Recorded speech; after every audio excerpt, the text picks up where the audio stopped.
நீ பயப்படாதே, நான் உன்னுடனே இருக்கிறேன்.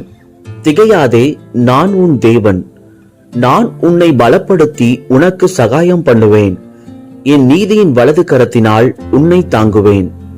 ஏசாயா 41வது அதிகாரம் 10வது வசனம். நீங்க நேசிச்சவங்களோ இல்ல நம்பினவங்களோ உங்களை குப்பையா தூக்கி எரிஞ்சாங்கனாலும், எல்லோராலும் தனிமையா ஒதுக்கப்பட்டு இருப்பீங்கனாலும் ஒண்ணு தெரிஞ்சுக்கோங்க, நீங்க தாங்க ஆண்டவரோட பார்வையில விசேஷமானவங்க. தூக்கி எறியப்பட்டத, வேணான்னு விட்டு விலகினத அவரோட பார்வையில விலையேறப்பட்டுதான் மாற்றுவாருங்க. பல பேரோட வார்த்தைகளால உடைக்கப்பட்டு நிக்கிறீங்களா? எல்லாமே ஆண்டவர் உங்களை உருவாக்குவதற்கு தாங்க. பயப்படாதீங்க.